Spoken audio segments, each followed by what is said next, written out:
Good morning children. आप सभी कैसे हैं? चलिए आज हम पार्ट 22 दुनिया मेरे घर में इसे हम पढ़ते हैं। ठीक है। नोक झोंक। अब आप भी नोक झोंक तो करते ही होंगे अपने भाई बहनों से, तो चलिए इसे पढ़ना शुरू करते हैं। रोज की तरह आज फिर मेरिटा के घर में बहस शुरू हो गई कि टीवी पर कौन सा प्रोग्राम देखे। मेरिटा का भाई क्रिकेट मैच देखना चाहता है, जबकि छोटी सुशन अपने पसंदीदा गाने का प्रोग्राम। मम्मी और आंटी वैसे तो गहरे दोस्त है, पर उनकी पसंद अलग अलग है। मम्मी समाचार देखना चाहती हैं, जबकि आंटी एक सीरियल। मेरिटा कार्टून देखना चाहती है और डैडी को फुटबॉल मैच देखना है। डैडी कहते कि वे बस शाम को ही टीवी देख पाते हैं। आखिर सबको फुटबॉल मैच ही देखना पड़ा। बताओ, क्या तुम्हारे घर में भी पंखा, टीवी, समाचार पत्र, कुर्सी या किसी और चीज़ को लेकर झगड़े होते हैं?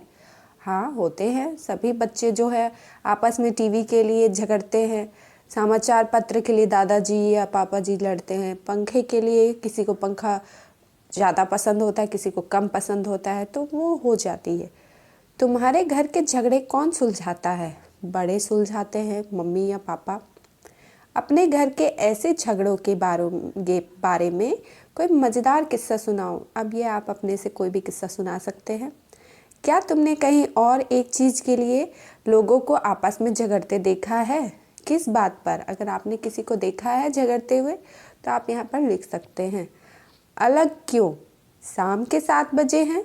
प्रतिभा अपनी सहेली के घर से भागी भागी अपने घर जा रही है। नुक्कड़ पर उसके भाई संदीप और संजय दोस्तों के साथ खेलने में लगे हैं। उनके घर पहुंचने की कोई जल्दी नहीं है। उन्हें देर से घर पहुंचने पर कोई नहीं टोकता। प्रतिभा को यह बात ठीक नहीं लगती। उसके लिए एक नियम और भाइयों के लिए दूसरा, पर वह क्या करे? अब ये तो गलत बात है। क्या तुम्हारे या किसी दोस्त के परिवार में ऐसी बातें होती है? तुम इस बारे में क्या सोचते हो? ऐसा गलत है। जब बच्चे खेलने शाम को जाते हैं तो लौटने का वक्त लड़के और लड़कियों के लिए एक ही है। क्या लड़का और लड़की और आदमी औरत के लिए अलग अलग नियम होने चाहिए? नहीं, बिल्कुल नहीं। सोचो, अगर लड़कियों के लिए बनाए गए नियम लड़कों पर और लड़कों के लिए बनाए गए नियम लड़कियों पर लागू हो तो क्या होगा? ये तो कोई लागू करेगा ही नहीं, लेकिन अगर होगा तो समाज में बहुत बड़ी सुधार हो जाएगी। पिलू मामी। एक दिन फली, नाजू और उनके दोस्त पिलू मामी के साथ समुद्र तट पर घूमने गए। ये देख सकते हैं ड्राइंग में, आप इस तरह से दिखाया गया है। पानी और रेत में खूब खेलने के बाद बच्चों ने आकाशी झूले में चक्कर लगाए, भेलपूरी खाए और गुब्बारे भी खरीदे। बाद में सभी ने मज़े से ठंडी ठंडी कुल्फ़ी खाई। कुल्फ़ी वाले ने गलती से 7 के बजाय 5 कुल्फ़ी के ही पैसे मांगे। बच्चों ने सोचा चलो पैसे बच गए, पर पिल्लू मामी ने कुल्फ़ी वाले को सही हिसाब समझाया और 7 कुल्फ़ियों के ही पैसे दिए। उस दिन बच्चों ने पिल्लू मामी से जो जो बात सीखी उसे शायद वे कभी नहीं भूलेंगे। अपनी कल्पना से इस कहानी का अंत बदलकर कॉपी में लिखो। तो आप अपनी सोच से यहाँ पर कहानी का एंड जो है उसको आप चेंज कर सकते हैं और अपनी कॉपी में लिखना है। क्या तुम्हारे परिवार में कोई भी पिल्लू मामी की तरह है जो सही सही हिसाब लगाता हो और किसी के साथ गलत नहीं करता हो? अगर पिल्लू मामी कम पैसे देकर वहाँ से चली जाती तो बच्चे इस बारे में क्या सोचते? तुम इस बारे में क्या सोचते हो?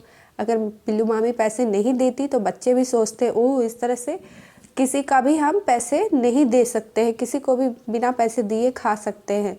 पर यह तो गलत है। हम जब किसी को पैसे देते हैं तो वो उसका भला होता है, हमने उसके सामान को यूज़ किया है। इसलिए मैं क्या करूं? अक्षय को अपनी दादी माँ से बहुत लगाव है। वे भी उससे बहुत प्यार करती हैं। वे उससे खूब रोचक बातें करती है। वे अक्षय के दोस्त अनिल को पसंद करती है, पर वह अक्षय को एक बात बार बार समझाती है, उसे कभी भी अनिल के घर का खाना नहीं खाना, पानी तक नहीं पीना है। वे कहती है कि अनिल के परिवार वाले उनके परिवार से बहुत अलग है। एक दिन अनिल के घर के पास वाले बड़े मैदान में वॉलीबॉल का मैच हुआ। उस दिन बहुत गर्मी थी। मैच के बाद सभी प्यासे और थके थे। अनिल सबको अपने घर ले गया। सब दोस्तों को अनिल की माँ ने पानी दिया।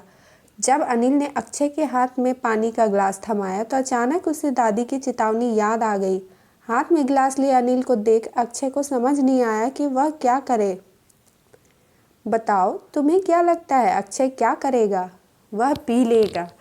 अक्षय उलझन में क्यों पड़ गया? क्योंकि उसकी दादी ने मना किया था। अक्षय की दादी माँ ने अनिल को घर का पानी तक पीने के लिए क्यों मना किया होगा? क्योंकि वो शायद छोटी जात का होगा जिसका पानी ये बड़े जात होने की वजह से नहीं पीते होंगे। क्या तुम किसी व्यक्ति को जानते हो जो अक्षय की दादी माँ की तरह सोचते हैं? अक्सर ये दादियों का ही काम है क्योंकि वो पुराने ख्यालात की होती हैं। क्या तुम अक्षय की दादी माँ से सहमत हो? बिल्कुल नहीं, ऐसा अब बड़ा छोटा भेदभाव नहीं होना चाहिए। तुम्हारी राय में अक्षय को क्या करना चाहिए? अक्षय को पानी पी लेना चाहिए और यह भेदभाव मिटाना चाहिए। किसका फैसला? धोड़ू का परिवार बहुत बड़ा है, ये धोड़ू है। परिवार के रुपए पैसे और खेतीबाड़ी का सारा काम बड़े काका ही संभालते हैं। परिवार के छोटे बड़े सभी निर्णय वे ही लेते हैं। निर्णय मतलब फैसला। अभी तक तो धोड़ू खेत में काम करता था, पर वह अब कुछ नया करना चाहता है। वह बैंक से कुछ पैसे उधार लेकर आटे की चक्की लगाना चाहता है। गांव में एक भी चक्की नहीं है। धोड़ू को पूरा यकीन है कि उसके नए काम से परिवार को फायदा होगा। उसने बाबा को तो मना लिया, पर बड़े काका उसकी एक भी सुनने को तैयार नहीं है। अब बताइए इस कहानी को कि तुम धोड़ू की जगह होते तो क्या करते? तो धोड़ू की जगह अगर हम रहते तो हम अपने बिजनेस को और आगे बढ़ाते। क्या तुम्हारे साथ कभी ऐसा हुआ कि तुम कुछ करना चाहते हो पर घर के बड़ों ने मना किया हो? अब ये आप बताइए कि आपके घर में किसने मना किया? तुम्हारे घर में ज़रूरी फैसले कौन लेता है? तुम्हें इसके बारे में क्या लगता है? हमारे घर में तो हमारे पापा लेते हैं। आपके घर में कौन लेता है, ये आप लिखें। और ये सही भी है क्योंकि बड़ों का फैसला सही होता है। अगर तुम्हारे परिवार में या रिश्तेदार में हमेशा एक ही व्यक्ति अपनी बात मनवाता रहे तो तुम्हें कैसा लगेगा? एक ही व्यक्ति की बात तो सही नहीं है, परंतु अगर मम्मी पापा दोनों एक साथ मिल करके फैसला लेते हैं तो सही डिसीजन होता है, सही फैसला होता है। मुझे यह अच्छा नहीं लगता। मीनू और रीतू स्टापू खेलकर घर लौट रहे थे। चलो ना मेरे घर चलो, मीना रीतू को खींचते हुए कहा। तुम्हारे मामा तो घर पर नहीं होंगे, अगर वे होंगे तो मैं नहीं आऊँगी, रीतू ने जवाब दिया। पर क्यों? मामा को तुम अच्छी लगती हो, कह रहे थे। अपनी सहेली रीतू को घर लाना, मैं दोनों को खूब सारी चॉकलेट खिलाऊंगा। रीतू ने मीना से अपना हाथ छुड़ाया और बोली, तुम्हारे मामा से मुझे डर लगता है, हाथ भी पकड़ते तो मुझे अच्छा नहीं लगता। यह कहकर रीतू अपने घर चली गई। तो बच्चों, यहाँ आपको ध्यान देना है। क्या तुम्हें भी कभी किसी ने छूना बुरा लगता है, बुरा लगा है? किसका छूना तुम्हें अच्छा नहीं लगा? तो आप अगर आपको कोई बैड टच गुड टच करता है तो वो आपको एक अंदर से पता चलता है। अगर ऐसा कोई करता है तो आप उसके करीब ना जाए और तुरंत ही अपने मम्मी पापा को कांटेक्ट करें, उन्हें बताएं। अगर तुम ऋतु की जगह होते तो क्या करते? हाँ, अगर हम भी ऋतु की जगह होते तो हम वहाँ नहीं जाते और अपनी माँ को बताते। ऐसा होने पर और क्या किया जा सकता है? हमें तुरंत उनकी घर में जो आंटी होंगी उनको बताएं और अपनी माँ को बताएं, अपनी दोस्त को भी बताएं कि ऐसा मेरे साथ होता है। सभी का छूना एक जैसा नहीं होता। जब मीना के मामा ऋतु का हाथ पकड़ते थे तब उसे अच्छा नहीं लगता था, लेकिन उसे मीना का हाथ पकड़ना अच्छा लगता था। सोच कर बताओ ऐसा अंतर क्यों? क्योंकि एक गुड हैबिट और बैड हैबिट होती है, एक अच्छी आदत और बुरी आदत। तो बुरी आदत में उसे लगता था कि वो बुरे टच कर रहे हैं, उन्हें अच्छा नहीं लगता था छूना, तो वो आपको अंदर से पता चल जाता है। तो बच्चों, आज आपने बहुत कुछ सीखा।